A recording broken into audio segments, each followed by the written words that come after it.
G'day folks, today we're going to do something a little different. We've taken a look at a lot of professional pickleball points in recent times, and there's a lot to learn from that. However, it's important to check out how the other half live, and see what we can take away from some of the more common mistakes that plague the masses. In this enjoyable game, we have none other than our producer and digital guru, Steve Taylor, playing a 4-0, occasionally 4-5 game alongside Greg in the orange, versus Jacob in the grey and Bob in the black. Our first teachable moment arrives when Steve attempts a lob on his very first contact up the kitchen line.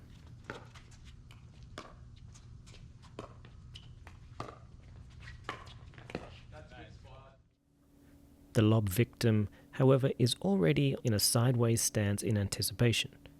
The lob is not bad at all, but the backhand overhead gets down quickly and catches the team by surprise.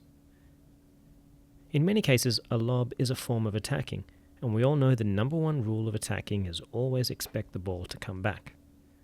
At least I thought we all knew, Steve.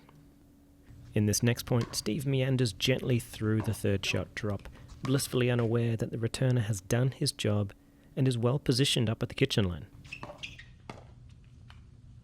The big man is therefore still in motion while the volley is played and forced into a deep lunge. An off-balance contact is made and the ball finds the net. The first lesson here is how important playing the third shot on balance is. It's not a problem to have a controlled body weight transfer onto the front foot while making contact, but on this occasion, the steps were too narrow to control his momentum. Another important aspect is not underestimating the length that a shorter player can still possess. Have a look at the posture and balance of the player hitting the fourth ball at the point of contact. Jacob is low, has his shoulders turned, and is counterbalanced well with his left hand. All this means he is more than capable of making an early contact. That contact was Steve's cue to split step and be ready to move, or suffer the consequences. The next few points in quick succession are hallmark signs of a predominantly one-dimensional player. Bob has good height, long levers and plenty of power. Off the back foot, he drives the third ball, pulling it wide, and then follows up that with a hasty counter-attack on a low attack from Steve. If he was comfortable rolling that attack with some topspin, then perhaps it wouldn't have been a bad decision. Unfortunately, his play is telling his opponents he's not wanting to engage in the art of dinking. Steve has a big serve, and often wins a number of points with free return errors. One of the things that makes it effective is good weight transfer forward. Steve starts his serve from a good position, but his momentum brings him well inside the court, and he fails to retreat back behind the baseline and to a position that would protect his backhand from needing to play a third shot. A nice deep return from Bob exposes that weakness, and Steve pops up a third shot drop high to be met with a winning attack from Jacob and Bob. The lesson here is simple. If your serve brings you into the court, then you either need to quickly retreat or be very comfortable playing a short-hopped third shot drop off both the forehand and the backhand. In this next point, we have a classic dinking error, and I thank Steve for demonstrating it so well. After a fairly routine opening to the point, all four players are at the kitchen and a wide dink is hit to the backhand side. Unable to take it out of the air, he scrambles to direct the ball back cross-court and is required to have an extra balancing step that takes him off the court. That in itself wouldn't have cost him the point, but he took a real gamble by not holding his momentum back to his desired position prior to Jacob's contact. That momentum he carried meant that he couldn't possibly pivot backwards to play that ball off the bounce, instead needing to play an awkward full stretch volley dink from a few feet off the line. The ball is popped up, and a backhand attack down the line seals their fate. Moving on to another common third shot drop positional error, which so often affects the overambitious player. Jacob is serving to Steve, and have a look where Bob is standing already.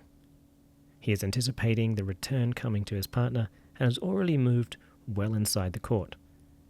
Steve hits arguably one of the greatest returns in the history of the game, forcing Bob to quickly have to retreat and play a flicked backhand lob just to survive. Steve handles the overhead with ease and grace. Okay, that's a little bit of a stretch, but it was good for sure. In the very next point, Bob once again proves himself to be the most aggressive player on the court, and once again pays the price. After a good serve, but a decent chip and charge return from Greg, Bob is once again forced onto the back foot. Seemingly only having one speed, he drives the ball. An adequate block gives him another chance to drive. After all, if power didn't work, then why not try more power? Greg, cool as a cucumber, blocks again, then sees the subsequent contact point was too low for that kind of power to stay in the court. Come on, Bob. You're going to have to embrace some percentage play if you want to compete at the higher levels. Power can beat 3-0s, 3-5s, but the gravy train soon runs out, so you better start dressing for the job you want, not the job you have. Here we see another great serve from Steve that is met with a stationary return from Jacob. Not having balanced movement through the ball has cost him much needed time to get set up at the kitchen, and Steve is about to capitalize.